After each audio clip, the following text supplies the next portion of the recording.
Basketball, gimme the ball because I'm gonna dunk it. Get that stuff out of here. It's Southwest Bias. Welcome into another edition of Southwest Bias, brought to you by our friends at Gila River Resorts and Casinos. You do you at Gila River Resorts and Casinos. And we are live from the Studio K, as you see over my shoulder, brought to you by our friends at Circle K. Glad to have you here. Become a member of the Inner Circle today by downloading their app for free. We're talking Phoenix Suns. The offseason is over. Media day is almost complete. Training camp starts tomorrow. The Phoenix Suns and basketball are here. But so many questions remain when it comes to this team. Biggest for me is, can Devin Booker and Jalen Green work together in the backcourt? And I think it's probably the biggest question for everybody. Does that backcourt actually make sense from an NBA perspective? Can these two guys work together and find the ability to both score and play off of each other in a way that works? Big question. But the more I look at it, the more I think it can work. A lot of people will say, well, it didn't work with Bradley Beal and Devin Booker. Okay, that's fine. There were reasons for that. It's like if you give a musician no sheet music and say, you know what, go out there and play a symphony for me. Can you actually do it? Most probably couldn't. I feel like the offense last year was essentially blank sheet music. That they did not really have a system that played to the strengths of Devin Booker, of Bradley Beal, that just did not play to the strengths of having anybody bring up the ball. There was no motion. It was dead most of the time. I feel like Jordan Ott will develop a system that plays best to the players on the court, that won't put a Devin Booker in a position where he brings the ball up, gets double teamed, there's no motion, and he kind of gets stuck there. I don't think he'll have Devin Booker be the guy that primarily brings up the ball. I think you'll see Jalen Green, Oso Ighodaro, anybody I think could be potentially the guy bringing the ball up the court that isn't named Mark Williams. If you build an offense that's right, you can make this work with Jalen Green and Devin Booker. Two high-volume, good scorers. Jalen Green has that athleticism and the ability to get to the hoop. Devin Booker has that killer mid-range game and that deep shot. His passing ability was fantastic last year. I think they can figure it out, and I think a lot of it will go to how Jordan Ott actually builds this offense and what he's able to figure out with said offense. I think a lot of people are underrating how much it will mean to actually have a center rotation. Mark Williams, Malawach, you still have Nick Richards. There's a rotation there that can actually make sense and be a decent NBA center rotation. Plus, now you got the youth. You got Ryan Dunn another year in the Valley. Oso Ighodaro, another year there. A group of young guys in Malawach and Fleming and Brea who are now going to grow with this system. You have Grayson Allen, who's going to be able to figure out how to get those shots this year. Royce O'Neal will figure out a way he fits in, and that's before we even talk about Dylan Brooks and the toughness he's going to bring to this squad. It's media day. We're a day away from training camp. There's reasons to be positive. There's a lot of questions to still be answered. There's a lot of things that are going to have to fall their way for it actually to work out where it's some kind of pleasant surprise this year. But I will always go back to the 2013-14 season. Vegas had them at an over-under of 19.5. Everybody said that the team was going to be hot trash. And yet they figured out a way to have chemistry behind Goran Dragic. And, there was Miles Plumlee. There was this group of guys that just worked harder than everybody expected them to do. Eric Bledsoe was part of that group. A backcourt that nobody thought completely made sense. I think there's some correlation there. Now, I hope it winds up a lot better in the long run than that group did, but surprising people and being much higher than that 31.5 that the books have the Suns at, not that out of the realm of possibility in my mind. But maybe that's just my Southwest bias. Shane, the mustache behind the Mac, we welcome him in. How do you feel about where we're sitting on the precipice of training camp starting? Why'd you say my name like that? Shane. I don't know, man. I needed the sun to uplift me here. I actually just screwed it up and said it that way. How do you feel? Do you feel okay on the precipice of training camp? Not really. Like I said yesterday, I mean, I don't feel any certain type of way. I got excited in summer league a little bit, but until I see the product on the floor working after 8 games, then we'll know. Because I felt like I was sold some snake oil last year, and my gullible ass bought it. Are you ready to get up at 4 a.m. to watch him in Macau here in a week or so? No, I'm good. I'll go ahead and TiVo that. TiVo? What are you like? Are you parents' age? You're TiVoing stuff? I'm 38. You diva? No, you're not. You're not Bo Brock's age. You're not in my age range. That's the second time this week you've talked about Bo's age. Bo's old. Bo is in the upper tier of age here at PHNX. Wow. He is. He's old. I'm the oldest person on staff. Yeah, you are. I'm 41 and I'm the old guy in the building. I'm a man. Oh man. Mike Gundy. Oh, too soon. Too soon on the Mike Gundy drop. I'm excited because we rarely have guests in person, but coming up on the other side of the break, I've got a guy who I'm super excited to have on the program. He's the host of the All NBA podcast. He's also the host of DNVR Nuggets, but we won't hold that against him. It's Adam Mahrez, who's coming up right after this. Got to tell you about my friends at Zen Leaf Dispensaries. They've got you covered, right, Phoenix? And whether you're gearing up for game day, winding down from a hike up Camelback, or just trying to recover from another brutal Cardinals performance, they've got you covered at Zen Leaf Dispensaries. Zen Leaf is your go-to spot for cannabis. We're talking flower, vapes, edibles, and so much more, all the brands you trust. They've got locations across the valley in Chandler, Gilbert, North Phoenix, and more. It's easy to swing by before kickoff or order online for express pickup right after that workout. I mean, I hope you're not ordering it during your workout, but whatever works for you.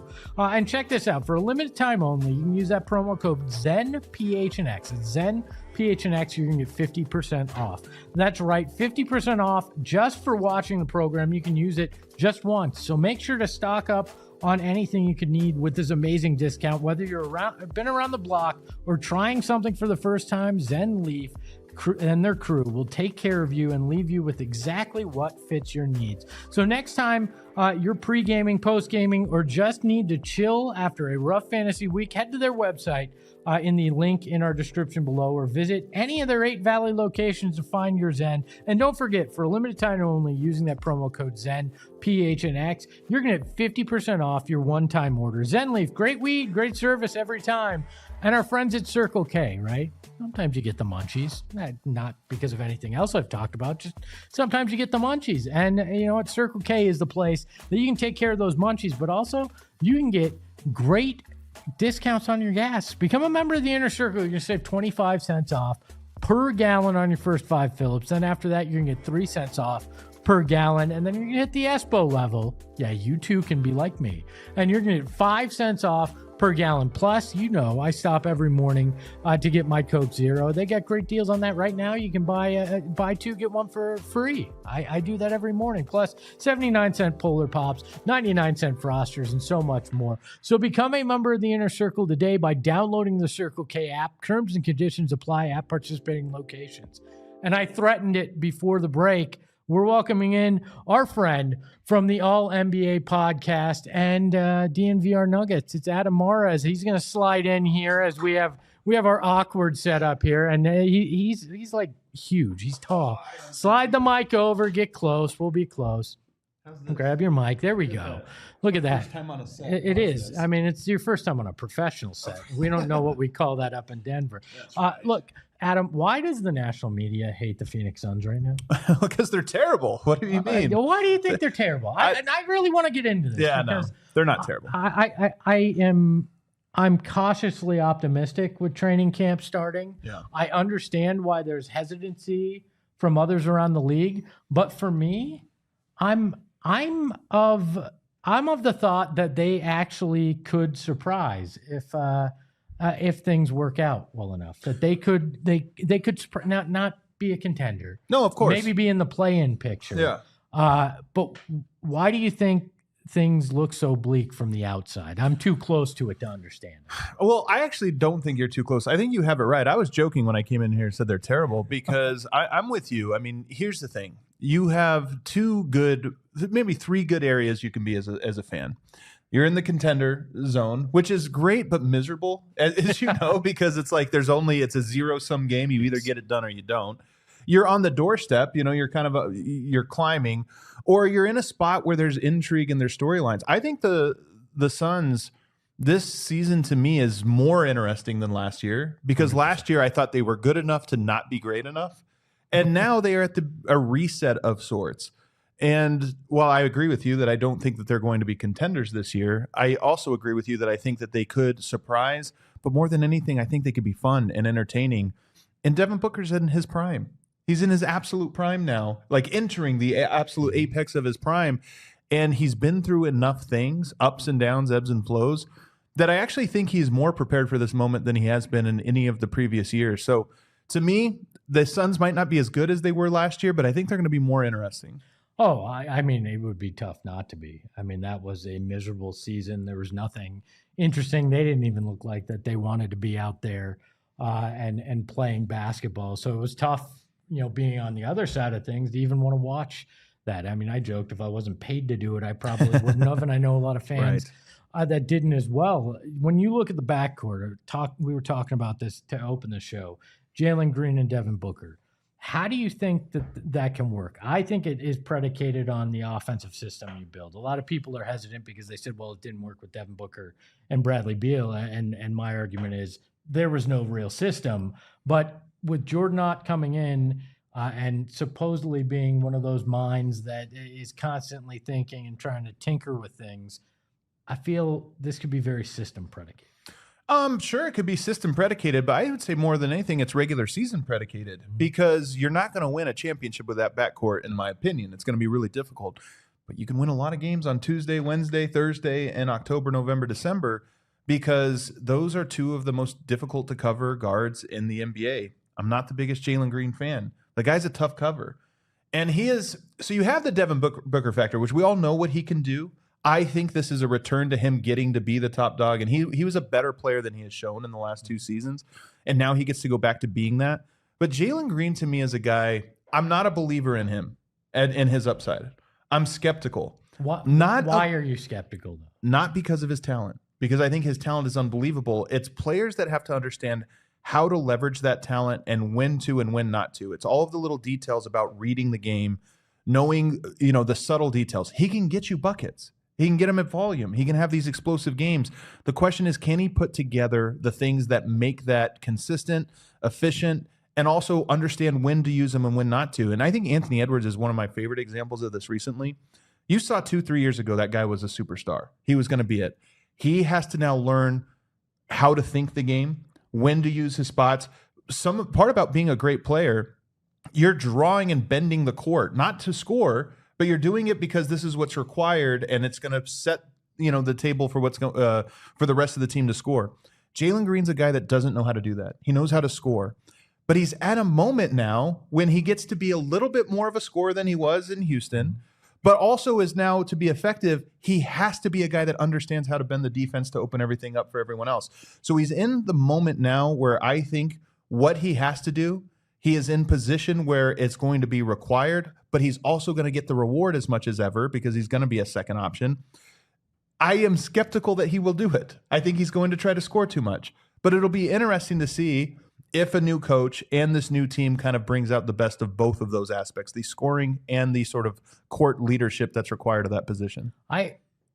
Are you looking at him as the point guard when you're saying this? Because to me, I think as much as they want to slot it on paper and say he's the point guard, this is going to be a shared load between him and Devin Booker. And I think where Jalen Green can have the most effect is getting that pressure on the rim with that athleticism, his ability there, where that's not Devin Booker's game, right? Where Devin Booker is a guy that bends that defense, can help find guys. And I'm interested in seeing the mix because everybody wants to say, well, Devin Booker has taken a step back. And I think the eye test suggested that. But we also saw his game evolve from a passing standpoint. He was top 10 in assists per game last year. I don't think that is just going to go away because you're saying Jalen Green's now your point guard. So here's the thing. I think almost every team's best player in the NBA right now is their point guard. They just don't play the point guard position. That's fair. Jokic is Denver's best player, and he's their point guard. He's their center. And so Anthony Edwards is not a true point guard, but he has to have point guard capabilities. He's not Andre Miller. He's not Chris Paul. But you have to be able to read because teams are going to overload on Devin Booker and on Jalen Green, and they're going to bend the court to stop those guys from scoring. But every time you bend the court, you leave yourself vulnerable to something else. And the question is, can we turn that vulnerability into something, into an advantage or augmented advantage? If Booker creates that advantage and swings it, now the team overloads to you. How do you take a half step and turn it into a full step advantage for yourself or someone else? And to me, that's what the game is. This modern game is about that more than anything else. There's no illegal defense and all these different things. Teams are just going to overload. They're going to clog. They're going to force you into your weakest options. And some players hate that, and some players figure it out and they say that's what basketball is. I'm skeptical Jalen Green is going to get to that point, but he's going to be given more opportunity than ever to have to do that. So not a traditional point guard, but he's going to have to act as one, or he's going to have to develop the skills as one to be fully successful. Okay, I think that's fair. When you look at the Suns roster overall, what do you think is the biggest weakness? Is it just lack of experience now? Because they went from, I believe it was the third oldest team in the NBA to one of the youngest now in this offseason. Where do you see the biggest hole? I think unbalanced probably, and also just different, anytime you reset, what direction are you going? It's not a full rebuild, even though you do have a lot of young players. And it's not a roster that has like a perfect 1, 2, 3, 4, and 5. Sure. I'm skeptical defensively of what the front court is going to be able to do against some of your bigger, scoring centers. I'm skeptical of what the backcourt's going to be able to do defensively. There's a whole host of wings that I think have a lot of intrigue, but they're at a different point in their development than some of those other positions. So to me, it's just a lack of balance and direction.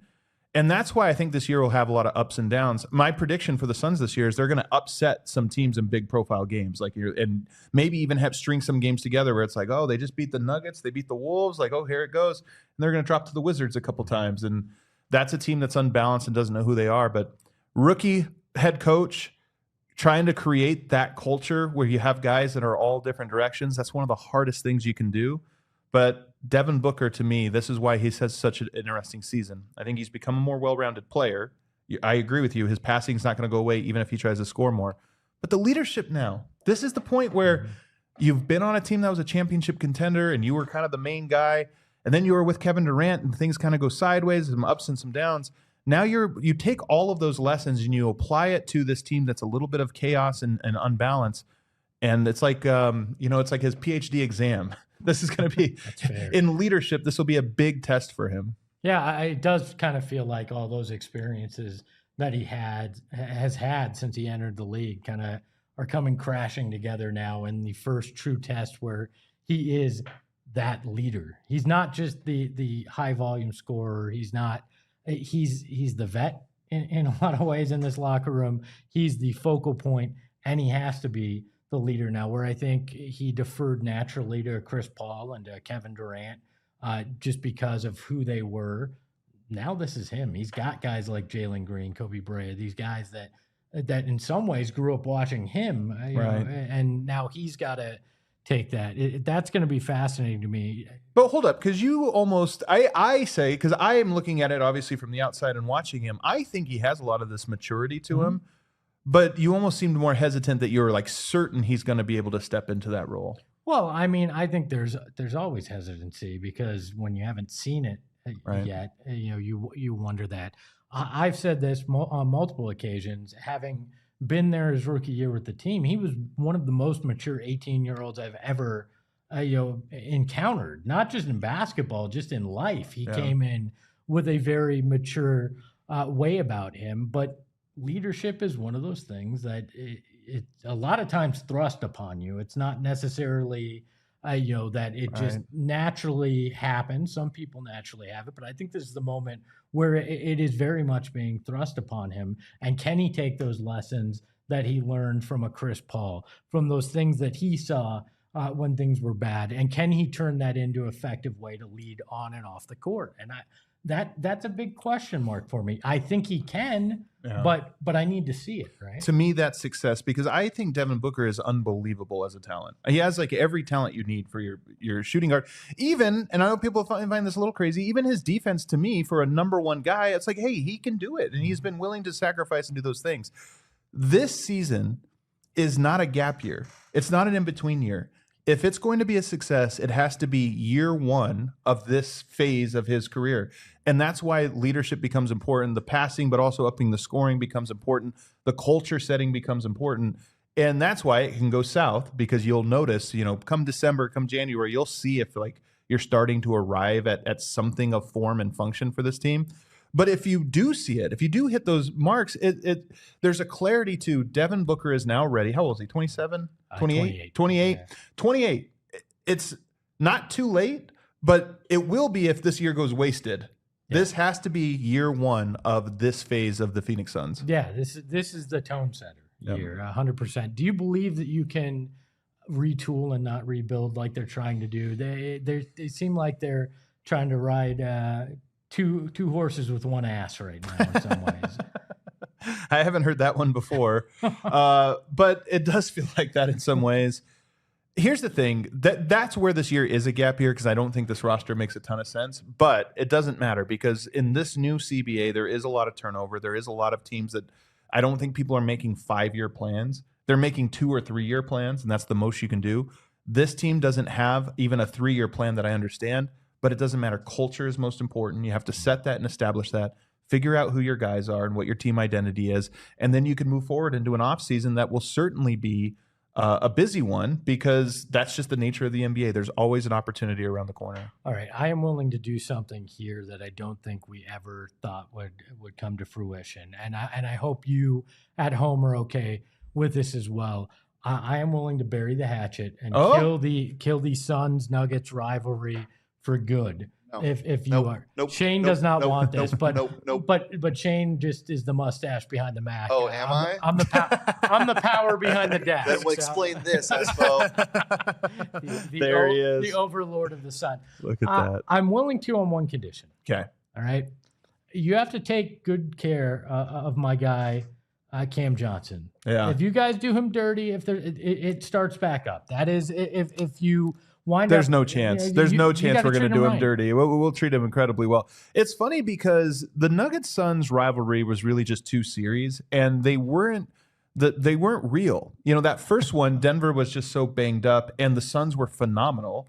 And in the next year, the Suns had made the trade for Kevin Durant. It was a different team. They never beat the Mikal Bridges, Cam Johnson version of that team, and Denver never beat the Jamal Murray, Michael Porter version of the team. So we never got to see it, and in a weird way, it's like unsatisfying. Yes. We never got that culmination. We never got the culmination, but You got the title though. We did get the title, so I think we win. Even though we got swept, I do think the title trumps it all. Cam Johnson was a guy, same with Mikal Bridges, that back when we were getting swept, it was like, man, if only we had those two guys. Like those are the two guys we would take. Funny enough, Suns fans still saying that right now. So we do share that. Yeah. If only we had those two guys. No, just take care of him. He's been a great friend of the program. Yeah. Was a great player here. If you do that, I will bury the hatchet. Hey, we're gonna do it, man. Adam, tell the people. You got All NBA. The podcast coming back. Yes, got sir. Nuggets, right? Where can they find you on social? Really, it's just the All NBA show is the thing I'll plug. I mean, Nuggets fans, you can check out DMV or Nuggets. But if you're an NBA fan, I get to play point guard for Tim Legler. And every time I get to talk to him, which will be 2-3 times a week throughout the whole season, I just love hearing that guy talk about basketball. So All NBA show, check it out. Former Phoenix Suns great. Tim Legler. He is Adam Mahrez. This is another edition of Southwest Bias. A big shout out to the mustache behind the Mac, Shane Diefenbach. I may joke, but he makes all the magic happen and could take us off the air at any moment. You can follow Matt Shane Dief. You can follow the show at PHNX_sports. You can follow me at Aspo. And remember, basketball's back, so it all can't be bad. Ahoy, hoy. We all silly like the mayor.